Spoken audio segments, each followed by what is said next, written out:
Yeah, and good. This is we're going to get to the bones of what's going on, and this given this really counterintuitive. I mean, goodness me, look at it. Even today, this counterintuitive gold market price action. This is a good time to update the very active PSYOPs war on gold. We talked about the PSYOPs operation. Go to Wikipedia and if you didn't see that episode, and just look up what PSYOPs is. It's an official orchestrated. Whether it's war, whether it's gold, whether it's silver, it's obviously a real thing. And as we've drawn attention to, with the Russia sanctions having failed to collapse the ruble against the dollar, the euro, and the pound, in fact, the sanction blowbacks strengthening the ruble to 2-year highs against the dollar, the real war between NATO and Russia is being fought in the gold markets. When I say NATO, I really mean the US. Now, the resulting extreme counterintuitive paper market disconnect versus the very strong physical market, look, it leaves really no doubt that the heavy COMEX-centric gold market action that we're currently experiencing is a major component of this US PSYOP operation war effort against Russia. Now, who is successfully using physical gold to hedge against sanctions. Now, it is the unfactored blowbacks from these Russian sanctions that's driving sovereigns and central bank physical gold buyers to take advantage of both price rises as well as orchestrated paper market discounts, which we're seeing right now. And really, because both right now are recognized as undervalued paper-centric prices. Now, but the blowback from the act of protecting these deeply underwater multi-billion-dollar derivative bets into this unfactored Russia-China open gold commodity buy window now exposes the LBMA gold fix as having lost the last vestiges of physical price setting credibility. Wow. Well, you had mentioned again a couple times here about this official PSYOP strategy had shifted. You said it had shifted gears, restricting physical supply at the London PM fixes. Can you leaks? Yeah, Shane, nice to be with you. Nice to see everybody again, and great to be with you.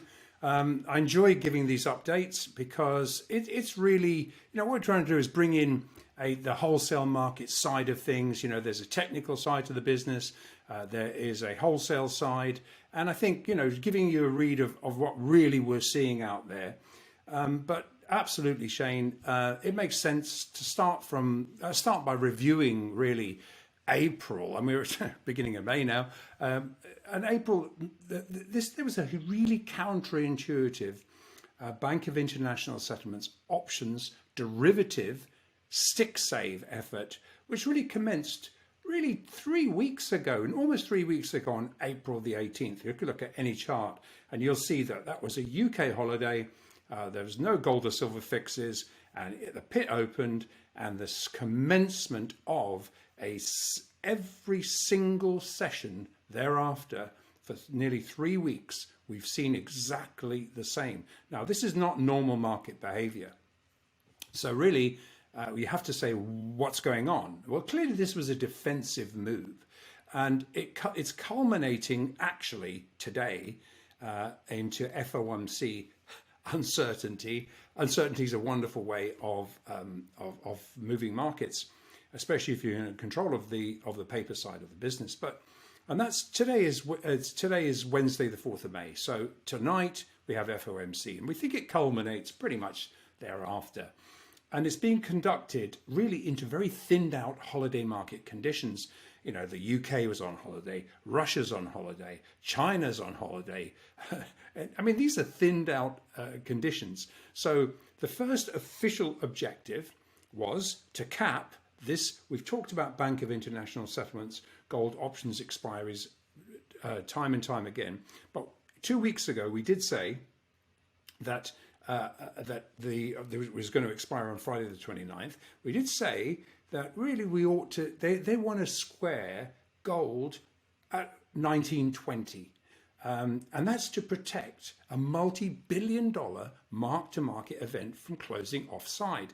Now, I mean, look, I'm really sorry to non-traders for this next little bit. Now, I'll keep it short, and I know that, but there's a ton of questions on this. Now, the option structure that we noted 2 weeks ago suggested that the sweet spot, which is basically the balance between how much paper supply could be sucked in from the non-insiders versus how much physical exposure the Bank of International Settlements, who have physical liabilities, would be exposed to. Now, that sweet spot was 1920. We outlined that in our last episode. By no coincidence, this over-the-counter options sweet spot was hit on the nose at BIS options expiry last Friday, and the high was one tick light, 1919.90. Okay, this followed really the COMEX options expiry and the first notice day, which had forced remaining shorts and longs to stump up or bail to cover or to roll out of really looming contract delivery obligations. Now, first notice day, for those that haven't fast forwarded this bit of technical stuff, first notice day is when fractionally held COMEX longs and shorts must be fully funded, not just your $8,000 per contract, but the full contract value. And so it has to be fully funded. So either at this point, you are either intending to take delivery or stump up bullion for delivery. So obviously that's why we talk about first notice day. So essentially, the final Bank of International Settlement squaring point was crystallized just after that at the 4 p.m. FX squaring point at 1915.18. Now, with the technical review out of the way, let's get on to some other questions, Shane. Well, Andrew, it seems that you've got an amazing grasp on the entire wholesale gold and the wholesale silver markets, but what are you seeing here in the larger picture?